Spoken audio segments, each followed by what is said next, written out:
محترم ناظرین، بڑے بڑے ظالم دنیا میں آئے، اللہ تعالیٰ نے ان ظالموں کو رسوا کر دیا، ذلیل و خوار کر دیا۔ فرعون جیسا بادشاہ بھی تاریخ ہمیں دکھاتی ہے، نمرود جیسا بادشاہ بھی تاریخ نے ہمیں دکھایا۔ یہ وہ لوگ جن کے پاس طاقت ہے، سلطنت ہے، یہ وہ لوگ جو اپنے آپ کو خدا کہلواتے ہیں، مگر اللہ تعالیٰ نے جب گرفت فرمائی، جب اللہ نے پکڑا تو پھر انہیں کوئی بچا نہیں پایا۔ نمرود وہ طاقتور بادشاہ تھا، اپنے آپ کو کہتا تھا اللہ نے اپنے خلیل کو مقابلے میں بھیجا۔ حضرت ابراہیم علیہ السلام مقابلے میں آئے، برسوں سے جس کے مقابلے میں کھڑے ہونے کی ہمت کوئی نہ کرتا ہو، پھر اچانک کوئی اس کے مقابلے میں آ جائے، سامنے کھڑا ہو جائے، اس کی بادشاہت خطرے میں پڑ جائے تو پھر اسے کیا محسوس ہوتا ہے؟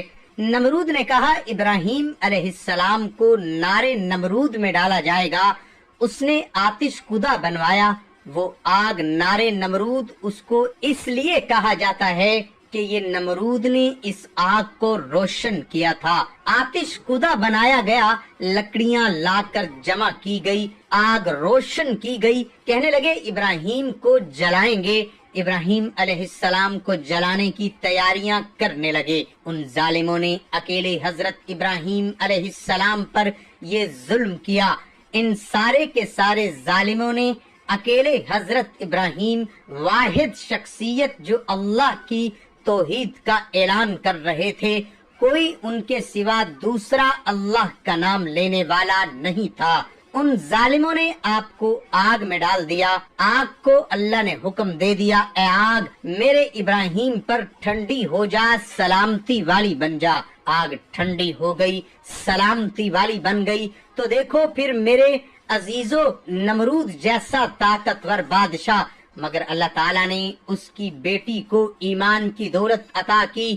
نمرود بادشاہ کی بیٹی اوپر اپنے مکان کی بالائی منزل سے ایک بلند و بالا مکان کی چھت سے دیکھ رہی ہے۔ اس منظر کو، اس نظارے کو جب اس نے دیکھا کہ حضرت ابراہیم آتش کودے میں گئے اور آتش کودہ گلزار بن گیا ہے، اللہ اکبر، اس نے حضرت ابراہیم علیہ السلام سے کہا کہ میں بھی آپ کے پاس اس گلزار میں آنا چاہتی ہوں، اس چمن میں آنا چاہتی ہوں۔ آپ نے فرمایا آ جاؤ، مگر کلمہ میرا پڑھنا پڑے گا۔ اس نے حضرت ابراہیم کا کلمہ پڑھ لیا۔ کلمہ پڑھتے ہوئے بلند مقام سے اس نار نمرود میں کود گئی، جو بظاہر لوگوں کو آتش کودہ نظر آ رہا تھا، مگر اللہ نے اس کو گلزار بنا دیا تھا۔ وہ اس کے اندر آئی، اللہ اکبر، حضرت ابراہیم علیہ السلام کے پاس آ کر ایمان لے آئی۔ اللہ تعالیٰ کے کرم سے، حضرت ابراہیم کے توسل سے ایمان کی دولت اس کو نصیب ہو گئی، ایمان کی دولت مل گئی۔ جب نمرود کو معلوم ہوا کہ بیٹی ایمان لے آئی ہے، جب نمرود کو پتہ لگا کہ بیٹی بھی آگ میں کود گئی اور اسے کچھ بھی نہیں ہوا، جب اس نے یہ سارا منظر دیکھا، مشاہدہ کیا تو بڑا حیران ہوا، تعجب میں پڑ گیا، جان گیا، اس پر آفتاب کی طرح یہ بھی روشن ہو گیا کہ حق کیا ہے، مگر اس نے پھر بھی حق کو قبول نہ کیا، حضرت ابراہیم کے دین پر بھی نہیں آیا، اس لیے کہ یہ سوچتا تھا کہ میں اتنا بڑا بادشاہ، طاقتور بادشاہ جو اب تک خود کو خدا کہلواتا رہا، اب اگر ابراہیم کے خدا کو خدا مان لیا تو لوگ کیا کہیں گے، رسوائی ہوگی۔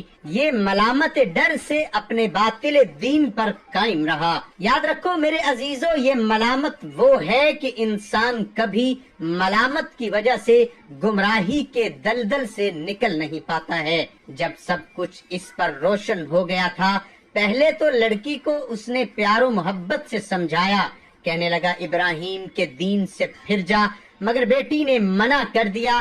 اس نے کہا میں سچے دین پر قائم ہو گئی ہوں، اب چاہے جو بھی ہو جائے۔ نمرود نے اپنی بیٹی کو تکلیفیں دینا شروع کر دیا، بیٹی کو تکلیف پہنچانے کا ارادہ کیا اور تکلیفیں دینے لگا۔ اس کے ہاتھ پیروں کو باندھ کر سخت دھوپ کے اندر گرم ریت پر لٹا دیا گیا۔ ادھر اللہ کا دریائے رحمت جوش میں آیا، اللہ تعالیٰ نے جبرائیل کو حکم دے دیا، اے جبرائیل جاؤ اس ظالم باپ نمرود کے ظلم سے اس لڑکی کو چھڑاؤ اور لے جاؤ حضرت ابراہیم کے پاس۔ اس لڑکی کو لا کر حضرت جبرائیل نے پیش کر دیا۔ کچھ مدت کے بعد حضرت ابراہیم نے اس لڑکی کا نکاح اپنے بیٹے مدین کے ساتھ کر دیا۔ اللہ تعالیٰ کا بھی کرم دیکھو، وہ نمرود کی لڑکی جو حضرت ابراہیم کے بیٹے کے نکاح میں آئی، اللہ نے اس لڑکی سے، اس سعادت مند لڑکی سے 20 فرزند، 20 بیٹے پیدا فرمائے جو سب کے سب مسند نبوت پر فائز ہوئے۔ یہ اللہ کا کرم دیکھیں، اللہ تعالیٰ کی وحدانیت کا اقرار کر لیا تھا، اس کی احدیت کو دل سے مان لیا تھا، اللہ کے پیغمبر جناب ابراہیم کا کلمہ پڑھ لیا تھا تو اللہ نے کرم فرمایا، پھر نبیوں کی ماں بنی، نمرود کی بیٹی تھی مگر انبیاء کی ماں بن گئی۔ بڑا ظالم، بڑا سفاک بادشاہ تھا یہ نمرود، سجدہ کرواتا تھا اپنے آپ کو، مگر اللہ کی گرفت بہت مضبوط ہے۔ اللہ جب تک ڈھیل دیتا ہے تو لوگ اس جھوٹ کو، اس ڈھیل کو اپنی کامیابی سمجھنے لگتے ہیں، اور جب ظلم و گناہ حد سے زیادہ بڑھ جاتے ہیں تو پھر اللہ کا عذاب آ جاتا ہے۔ آج بھی بڑے ظالم ہیں ہمارے درمیان، ہمارے معاشرے میں بڑے ظالم پائے جاتے ہیں جو سمجھتے ہیں کہ جو ہمارے پاس اقتدار ہے وہ دائمی ہے۔ انہیں یہ لگنے لگا ہے کہ اقتدار جو آیا اب جانے والا نہیں ہے۔ میں وہی تو عرض کر رہا تھا، دیے سے لو کبھی طوفان سے طاقت چھین لیتا ہے، وہ ظالم بادشاہوں سے حکومت چھین لیتا ہے۔ بہت ہی سادگی سے تم گزارو زندگی اپنی، ہوا میں اڑنے والوں سے وہ شہرت چھین لیتا ہے۔ وہ اپنے نیک بندوں کو کبھی رسوا نہیں کرتا مگر بھٹکے ہوئے لوگوں سے جنت چھین لیتا ہے۔ تو اللہ تعالیٰ کی فرما برداری میں زندگی گزاریں، دولت آ جائے تو مغرور نہ ہو جائیں، اقتدار مل جائے تو مغرور نہ ہو جائیں۔ اور مغرور کس بات پر مغرور ہونا ہے؟ انسان کو اس جسم کی حقیقت یہ ہے، ذرا سا دھاردار کوئی ہتھیار، کوئی چیز لگ جائے تو کٹ جاتا ہے، ساری طاقت دھری رہ جاتی ہے، ذرا سا بخار آیا بڑے بڑے پہلوان سوکھ جاتے ہیں۔ میں پھر وہی بتا رہا ہوں، نمرود بادشاہ تھا، 1000 سال تقریباً اس کی عمر ہوئی، 300 سال تک تو کبھی بیمار ہی نہیں ہوا، کبھی بخار ہی نہیں آیا۔ اس نے سمجھ لیا تھا کہ اگر میں بندہ ہوتا تو بیمار ہوتا، سوچا میں بندہ نہیں ہوں، میں خدا ہوں، اس لیے بیمار نہیں ہوتا ہوں۔ تو بیماری نہ آنے پر اللہ کا شکر ادا نہیں کیا بلکہ خود کو خدا سمجھنے لگا، جھوٹا خدا بن بیٹھا۔ اللہ تعالیٰ نے اس کی جھوٹی خدائی کا بھانڈا پھوڑنے کے لیے پھر کیا کیا؟ مچھروں کی جو فوج آئی اس میں ایک لنگڑے مچھر کو اللہ تعالیٰ نے مقرر کیا کہ جا اس کی ناک کے راستے سے دماغ میں چلا جا۔ مچھر ناک کے راستے سے دماغ میں چلا گیا، دماغ کاٹنے لگا۔ نمرود بڑا پریشان ہوا، ایک لنگڑے مچھر کے عذاب سے بچنے کے اس کے پاس میں کوئی بھی تدبیر نہ تھی۔ ایک لنگڑے مچھر سے بچنے کے لیے، اس کی تکلیف سے بچنے کے لیے اس نے سارے حکیموں کو بلایا، طبیبوں کو بلایا، اس نے بڑے بڑے حکیم بلائے، بڑے بڑے طبیب بلائے، مگر کوئی علاج نہ کر سکا، کوئی کسی طرح سے فائدہ نہ ہوا۔ آخر میں ایک حکیم صاحب آئے، انہوں نے کہا بھائی ایک ہی علاج ہے، بس کہا کیا ہے؟ انہوں نے کہا چمڑے کا جوتا لو اور اس کے سر پر مالش کی جائے، ہو سکتا ہے کہ اس کے سر کا درد کچھ کم ہو جائے، ان کو آرام مل جائے۔ اب بادشاہ بھی حیران ہے کہ چمڑے کے جوتے سے مالش کہاں؟ چمڑے کا جوتا تو اس کے سر پہ مارا جائے، مالش کی جائے۔ تو جب وہ چمڑے کا جوتا نمرود کے سر پر مارا جاتا تھا، اوپر سے جب وہ لگتا تھا تو مچھر تھوڑا سا رک جاتا تھا، دماغ کھانے سے رک جاتا تھا تو اسے سکون ملتا تھا، جب مچھر رک جاتا تھا تو اسے آرام ملتا تھا، سکون ملتا تھا۔ اس نے ایک نوکر کو لگایا، ایک انسان کو اسی کام پر لگایا کہ وہ اس کو جوتا مارتا ہے، چمڑے کا جوتا منگوایا گیا اور ایک شخص کو اسی کام پر مقرر کیا گیا۔ کہ وہ روزانہ صبح و شام سر پر جوتا مارے. جب سر پر جوتا پڑنے لگے آپ اپنے آپ کو بڑا طاقتور، بڑا بادشاہ بنا پھرتا تھا. مگر اللہ نے کیا کیا؟ جب اللہ نے گرفت فرمائی تو اس کے ہی نوکر اس کے سر پر جوتے مارنے لگے. اب سر پر جوتے خود مروا رہا ہے. جوتے صبح و شام پڑتے ہیں تو پتہ لگا جو اللہ سے دشمنی کرے گا، اللہ کے پیغمبر سے دشمنی کرے گا، اللہ تعالیٰ اسے اسی طرح سے رسوا کر دیتا ہے. تو اللہ تعالیٰ جب مارنے پہ آئے، خالق کی کائنات مارنے پہ آئے تو لنگڑے مچھر سے مار دے، اور بچانے پہ آئے تو پھر ایک مکڑی کے جالے سے اللہ حفاظت کرتا ہے. حضرت ابراہیم علیہ السلام نے ایک ہی توحید کا اعلان اس دور میں کیا تھا کہ جب کوئی دوسرا اللہ کا ماننے والا نہیں تھا. گھر کے اندر خود بت پرستی تھی، بت بیچنے بنانے کا کاروبار تھا. حضرت ابراہیم علیہ السلام نے اپنے چچا آزر سے جو کہا تھا وہ قرآن میں موجود ہے. آزر بت بناتا تھا، بیچا کرتا تھا. حضرت ابراہیم علیہ السلام نے اپنے چچا سے فرمایا، اے میرے باپ، کیوں ایسے بتوں کو پوجتا ہے؟ کیوں ایسوں کو پوجتا ہے جو نہ سنے، نہ دیکھے، نہ کچھ تیرے کام آئے؟ آپ کا جو چچا تھا آزر لاجواب ہو گیا، کہنے لگا، اے ابراہیم، اگر یہ بت تیری رسالت اور تیرے خدا کی وحدانیت کی گواہی دے دے تو میں تم پر ایمان لے آؤں گا. حضرت ابراہیم نے دعا کی تو تمام بتوں سے یہ آواز آئی جو حضرت ابراہیم کے حق میں گواہی دے رہے تھے. آپ کے چچا آزر نے جب یہ معجزہ دیکھا تو کہنے لگا، تو بڑا جادوگر ہے، ایمان نہیں لایا. نمرود کی قوم سال میں ایک دن عید مناتی تھی جس کو وہ لوگ میلے کے طور پر منایا کرتے تھے. ان کے میلے کا دن جب آیا، سب کے سب نکل کے آئے، عمدہ لباس پہن کر میلے میں پہنچے، قسم قسم کے کھیل تماشوں میں مشغول ہو گئے. ان کا یہی طریقہ کار تھا، وہ یہ سب کیا کرتے تھے اور واپس ہو کر بت خانے میں جاتے اور بتوں کی پوجا کیا کرتے تھے. اللہ تعالیٰ کے پیارے خلیل جناب حضرت ابراہیم علیہ السلام نے یہ سارا منظر دیکھا کہ سب میلے میں جا رہے ہیں، سب جا چکے ہیں. تو حضرت ابراہیم علیہ السلام بت خانے میں گئے، کلہاڑی لی اور تمام بتوں کو توڑ ڈالا اور ایک بڑے بت کے کندھے پر کلہاڑی رکھ کر واپس چلے آئے. جب یہ سارے کے سارے لوگ میلے سے واپس آئے، نمرود کی قوم واپس آئی اور بت خانے میں جا کر انہوں نے اپنے بتوں کی حالت دیکھی، ان کی بدحالی دیکھی، ٹوٹا ہوا دیکھا، بڑا غصہ آیا. ان کو کہنے لگے، یہ کام تو ابراہیم ہی کر سکتا ہے اور کوئی نہیں کر سکتا، وہی ہمارے بتوں کی مخالفت کرتا ہے.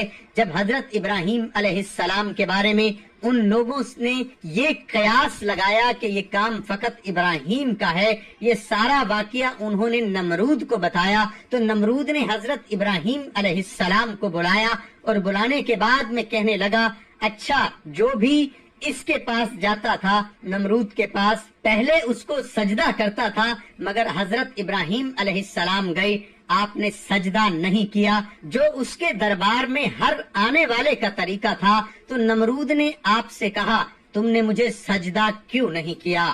آپ نے فرمایا، میں اپنے خدا کے علاوہ، اپنے رب کے علاوہ کسی اور کو سجدہ نہیں کرتا. نمرود کہنے لگا، تیرا رب کون ہے؟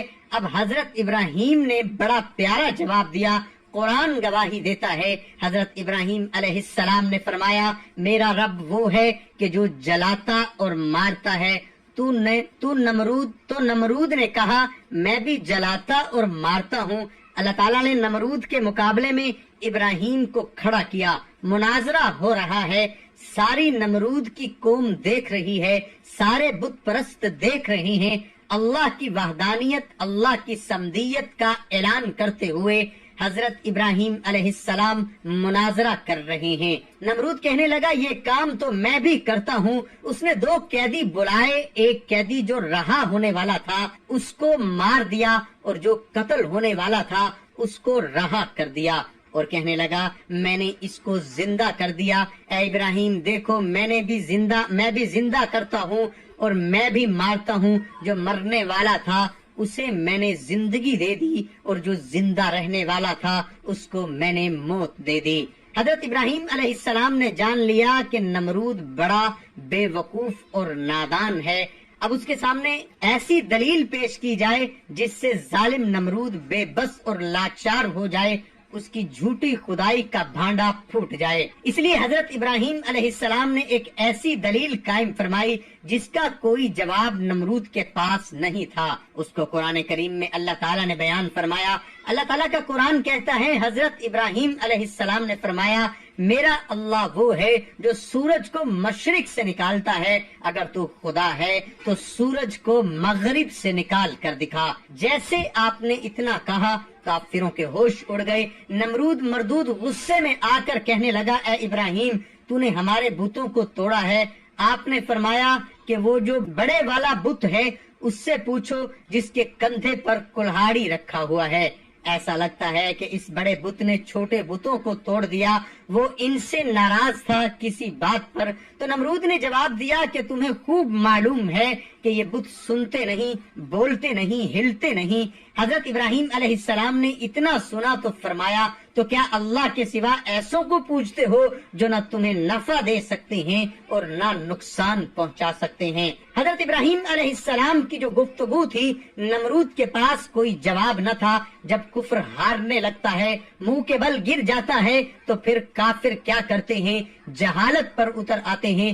گفتگو سے بات نہیں بنتی ہے، پھر جواب ان کے پاس ہوتا نہیں ہے، تو پھر یہ جہالت پر، بدتمیزی پر اتر آتے ہیں۔ وہی تو نمرود نے کیا۔ اس نے اپنے خاص لوگوں سے مشورہ کیا کہ ابراہیم کے ساتھ کیا سلوک کیا جائے، تو مشورے میں ان لوگوں نے، ظالموں نے طے کر لیا کہ ابراہیم کو جلا دیا جائے، آگ میں ڈال کر۔ آتش کدا بھی جو انہوں نے بنایا کوئی چھوٹا موٹا نہیں تھا۔ نمرود مردود نے حکم دیا کہ ایک پتھر کی 30 گز لمبی اور 20 گز چوڑی ایک 4 دیواری تیار کی جائے۔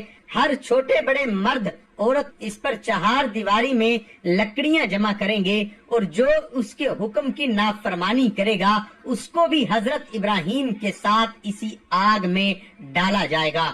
کفار اور مشرکین نے حضرت ابراہیم کی دشمنی اور نمرود مردود کی دل جوئی اور اسے خوش کرنے کے لیے 20 لکڑیاں جمع کرنی شروع کر دی۔ 1 مہینے تک لکڑیاں جمع کی، 1 مہینے میں وہ تیار کیا، 4 دیواری تیار ہو گئی۔ لکڑیوں سے اس کو بھر دیا، تو پھر اس کے اندر انہوں نے آگ لگا دی۔ آگ کے شعلے آسمان کو چھونے لگے، بڑے خطرناک آگ کے شعلے، اور ایسی آگ کے اگر اوپر سے کوئی گزر جاتا تو وہ جل کر راکھ ہو جاتا تھا۔ آگ کی گرمی اور حرارت سے شہر کے لوگ پریشان ہونے لگے، اور آبادی کے لوگوں کا اپنے گھروں میں رکنا رہنا دشوار ہو گیا تھا۔ ایسی خطرناک آگ تھی۔ جب آگ اپنے پورے شباب پہ آ گئی تو انہوں نے اللہ کے خلیل کو کہا کہ ان کو آگ میں ڈالا جائے، تو انہوں نے اللہ کے خلیل کو کہا کہ ان کو آگ میں ڈالا جائے۔ اب کیسے ڈالیں؟ اتنا بڑا آتش کدا کون جائے؟ جو ابراہیم کو آتش کدے میں ڈالے کون جائے؟ کس میں ہمت؟ گرمی سے پورا شہر پریشان ہے تو کون جا کر ڈالے گا؟ تو شیطان ایسے موقع پر بڑی جلدی آتا ہے۔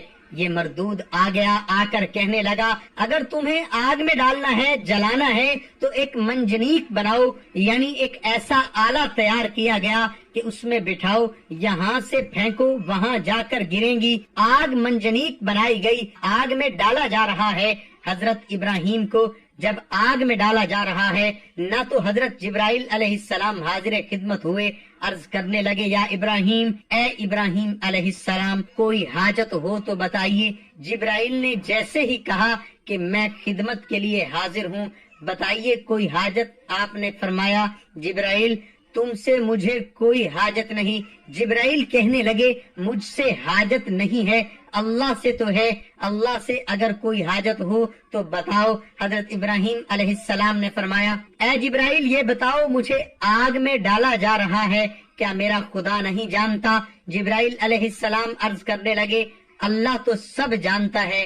آپ نے فرمایا، میرا خدا جب سب جانتا ہے تو سن لو، اگر وہ خدا رب جلیل مجھ پہ راضی ہے تو پھر اس کا خلیل جلنے پہ راضی ہے۔ تو حضرت ابراہیم علیہ السلام آگ کے قریب پہنچ چکے تھے۔ اللہ کا حکم ہو گیا